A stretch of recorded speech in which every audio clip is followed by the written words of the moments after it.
Shalom Bapak Ibu Saudara yang terkasih dalam Tuhan. Mari bersama-sama di pagi yang baik ini kita datang kepada Tuhan. Kita memberikan ucapan syukur yang terbaik bagi Allah kita. Mari bersama-sama kita berdoa. Terima kasih Tuhan, kami bersyukur Kau Allah yang luar biasa baik dalam kehidupan kami. Dan sebentar kami akan naikkan pujian kami. Berkati setiap kami Tuhan, mampukan setiap kami. Terima kasih Bapak, terima kasih kami serahkan dalam nama Yesus. Haleluya. Amin. Engkaulah kekuatan kami Tuhan. Engkaulah kasih-Mu yang memberkati setiap kami. More love, more power, more of you in my life.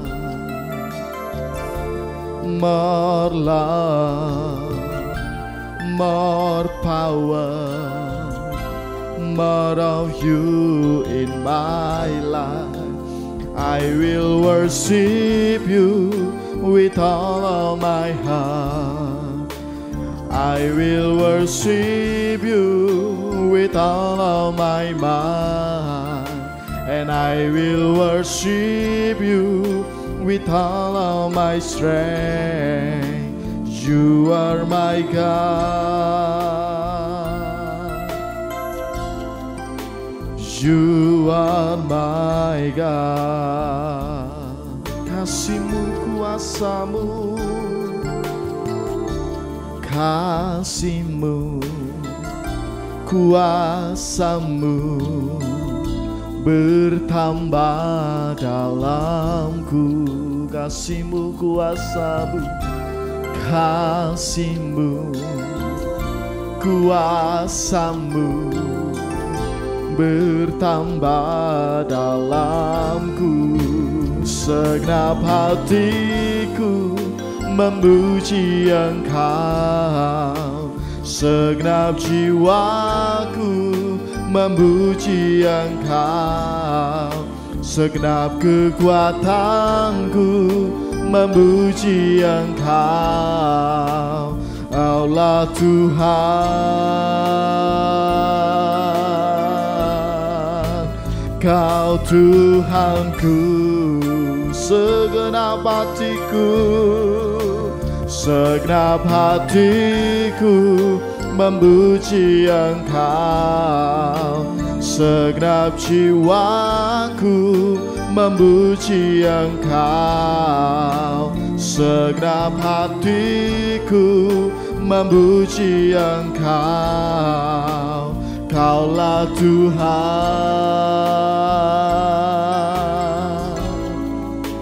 Kau Tuhanku, segenap hatiku memuji, segenap hatiku memuji Engkau, segenap jiwaku memuji Engkau, segenap kekuatanku memuji Engkau. Kaulah Tuhan,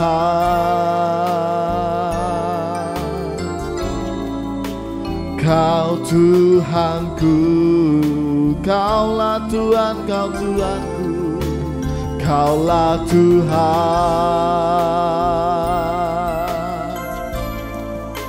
Kau Tuhanku, Kaulah Tuhan, Kaulah Tuhan, oh, Kau Tuhanku.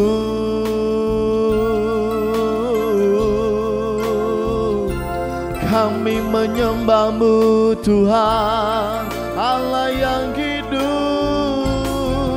Haleluya, haleluya. Ya la la la la la la la masih sikini ya la la la la la la la la la la la kini ya la la la la la la la ya la la la la ora masih kini ya la la la la la la masih. Haleluya, haleluya. Ya la la la la la la masih sikini ya rama rama ya la la. Jesus. Hallelujah, hallelujah. Oh, hallelujah. Sikini ya la la la la la ma ya la la la la la la la la la oh. Terima kasih Tuhan, kami naikkan syukur kami kepadamu, Allah yang hidup. Rama rama lama lama ya la la la la la wase. Haleluya, haleluya.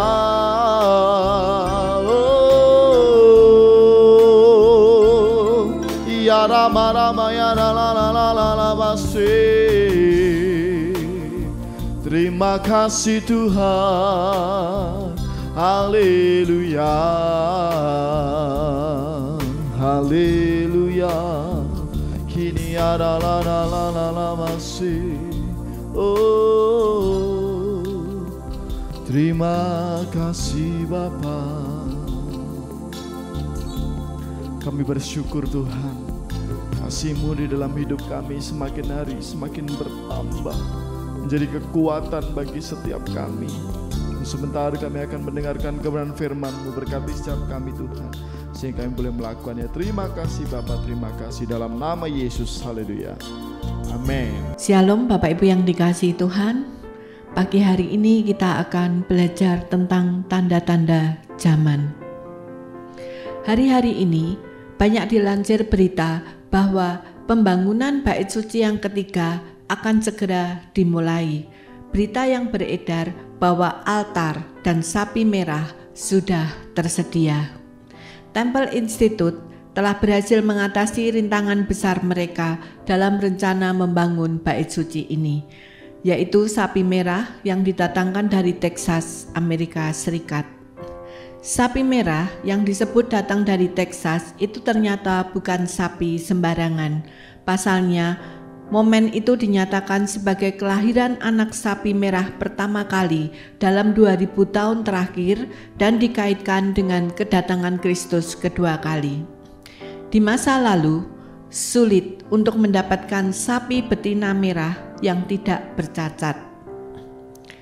Seiring bertambahnya usia, bulu sapi dapat berubah menjadi putih atau hitam yang menyebabkan hewan tersebut ditolak oleh para nabi karena dianggap bercacat. Bagi orang Yahudi, sapi betina merah adalah untuk penyucian para imam, sehingga mereka dapat mempersembahkan korban di Bait Suci untuk mempersiapkan apa yang mereka yakini sebagai kedatangan Mesias yang pertama. Hal ini dapat saudara baca di Bilangan 19 ayat 2-10, di mana Allah memerintahkan pengorbanan seekor sapi betina khusus yang abunya akan digunakan untuk air pentahiran yang diperlukan untuk menyucikan para imam sebelum mereka dapat mempersembahkan korban.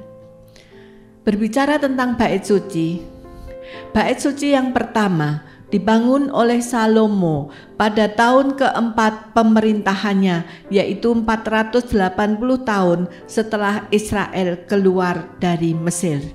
Hari ini dapat saudara baca di 1 Raja-Raja 6 ayat 1. Bait Suci pertama ini bertahan sekitar 375 tahun, kemudian dihancurkan oleh Babilonia pada tahun 586 sebelum Masehi.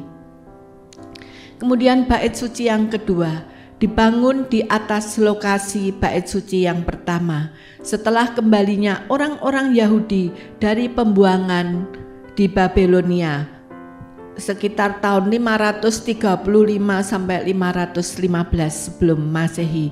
Bait Suci ini tidak memiliki keindahan dan kemegahan seperti Bait Suci Salomo. Kemudian Herodes Agung membangun kembali Bait Suci kedua dengan batu-batu yang lebih baik. Ini merupakan bait suci yang dikunjungi oleh Yesus selama pelayanannya di muka bumi. Seperti yang dikatakan di Yohanes 2 ayat 19, rombak bait Allah ini dan dalam 3 hari aku akan mendirikannya kembali. Yang dimaksud dengan bait Allah di sini adalah bait suci atau bait Allah yang kedua. Nabi Hage pada tahun 520 sebelum Masehi di awal periode bait suci kedua menulis, adapun rumah ini kemegahannya yang kemudian akan melebihi kemegahannya yang semula, firman Tuhan semesta alam, dan di tempat ini aku akan memberi damai sejahtera, demikianlah firman Tuhan semesta alam. Hage 2 ayat 10. Pertanyaannya, mengapa Hage menulis kemegahannya yang kemudian, yaitu yang dimaksud adalah bait suci yang kedua akan melebihi kemegahannya yang semula, yaitu bait suci yang pertama. Padahal secara fisik bait suci yang kedua ini tidak memiliki keindahan dan kemegahan seperti bait suci yang pertama yang dibangun oleh Salomo. Ternyata Nabi Hage mengacu pada Yesus. Kemegahan bait suci kedua secara spiritual melebihi kemegahan bait suci pertama, karena di bait suci kedua ini Yesus hadir menawarkan kedamaian kekal bagi manusia melalui pengorbanannya di atas kayu salib. Bapak Ibu yang dikasihi Tuhan, berbicara tentang bait suci atau bait Allah, sebenarnya bait suci tidak hanya mengacu pada bangunan atau gedung, sebab Yesus sendiri berkata, rombak bait Allah ini dalam 3 hari aku akan mendirikannya kembali. Yohanes 2 ayat 19. Tetapi yang dimaksudkannya dengan bait suci Allah ialah tubuhnya sendiri. Yohanes 2 ayat 21. Kemudian di 1 Korintus 3 ayat 16 Paulus berkata, tidak tahukah kamu bahwa kamu adalah bait Allah dan bahwa roh Allah diam di dalam kamu. Jadi di dalam perjanjian baru, bait Allah tidak hanya mengacu pada gedung atau bangunan bait Allah atau bait suci secara fisik, tetapi bait Allah juga memberikan pemahaman secara spiritual, yaitu tempat di mana Roh Kudus tinggal. Yang menjadi pertanyaan, mengapa bait Allah yang dibangun atas perintah Tuhan pada akhirnya dirobohkan? Hal ini dapat kita lihat pada apa yang difirmankan Allah kepada Salomo. 1 Raja-Raja 9 ayat 6 sampai dengan 7. Tetapi jika kamu ini dan anak-anakmu berbalik daripadaku dan tidak berpegang pada segala perintah dan ketetapanku yang telah kuberikan kepadamu dan pergi beribadah kepada Allah lain dan sujud menyembah kepadanya, maka aku akan melenyapkan orang Israel dari atas tanah yang telah kuberikan kepada mereka dan rumah yang telah kukuduskan bagi namaku itu akan kubuang dari hadapanku. Maka Israel akan menjadi kiasan dan sindiran di antara segala bangsa. Dari ayat-ayat ini kita bisa memahami bahwa bait suci dirobohkan karena Salomo dan keturunannya tidak bisa memegang teguh janji Tuhan. Mereka berbalik dari Tuhan, bahkan Salomo sendiri berbuat dosa. Sebab pada waktu Salomo sudah tua, istri-istrinya itu mencondongkan hatinya kepada allah-allah lain, sehingga ia tidak sepenuh hati berpaut kepada Tuhan Allahnya seperti Daud ayahnya. 1 Raja-Raja 11 ayat 4. Hal ini terjadi karena Salomo melanggar ketetapan Tuhan. Mari kita baca 1 Raja-Raja 11 ayat 2. Padahal tentang bangsa-bangsa ini Tuhan telah berfirman kepada bangsa Israel, janganlah kamu bergaul dengan mereka, dan mereka pun janganlah bergaul dengan kamu, sebab sesungguhnya mereka akan mencondongkan hatimu kepada allah-allah mereka, hati Salomo telah terpaut kepada mereka dengan cinta. Cinta eros atau hawa nafsu membuat Salomo melanggar ketetapan Tuhan. Salomo mengikuti Asitoret, dewi orang Sidon, dan mengikuti Mikom, dewa kejijikan sembahan orang Amon. 1 Raja 11 ayat 5. Semua itu dilakukan karena istrinya atau karena cinta. Oleh karena itu, mengapa Tuhan meminta kepada orang-orang Kristen agar memiliki pasangan hidup seiman? Sebab cinta eros bisa membuat manusia lost control, melanggar ketetapan Tuhan. Demikian juga dengan Samson dan Delila. Karena cinta eros, tanpa sadar Samson memberitahukan rahasia Tuhan kepada Delila. Bagaimana dengan kita? Bila bait suci ketiga sedang dipersiapkan untuk dibangun, adakah kita juga membangun bait suci kita, di mana Roh Kudus sudah Tuhan izinkan tinggal di dalam kehidupan kita? Kita harus siap sedia menantikan kedatangan Kristus kedua kali. Kapanpun waktunya, kita harus siap. Jangan sampai bait suci di mana Roh Kudus tinggal di dalam hidup kita pada akhirnya dirobohkan karena kita tidak bertaut pada firman Tuhan. Mari Bapak Ibu, pagi hari ini saya mengajak Bapak Ibu untuk menjadi mempelai Kristus yang selalu siap sedia, seperti 5 gadis bijaksana yang siap sedia menanti kehadiran mempelai pria. Sebagai orang Kristen, jangan sampai kedatangan Kristus kedua kali seperti pencuri. Kita tidak siap sedia menyambut kedatangannya sehingga kita tertinggal, tidak ikut di dalam pesta kawin anak domba, sehingga kita mengalami masa antikris di dalam kehidupan kita. Pagi hari ini Bapak Ibu, saya ajak Bapak Ibu untuk merenungkan kehidupan kita saat ini. Adakah kita telah menjadi mempelai Kristus yang siap sedia menanti kedatangan Tuhan Yesus yang kedua kali, kapanpun itu waktunya, yang penting kita siap. Mari kita bersama-sama berdoa. Mari Bapak Ibu, pagi hari ini kita hampiri Tuhan secara pribadi. Kita mau datang kepada Tuhan. Kita mau evaluasi diri.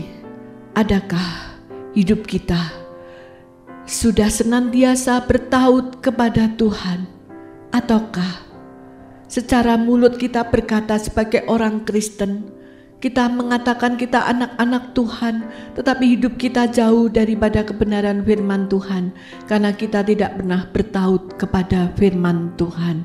Dan pagi hari ini Tuhan, kami bawa setiap anak-anak-Mu yang datang kepadamu pada pagi hari ini. Biarlah Tuhan, mereka mengangkat tangan di hadapan-Mu.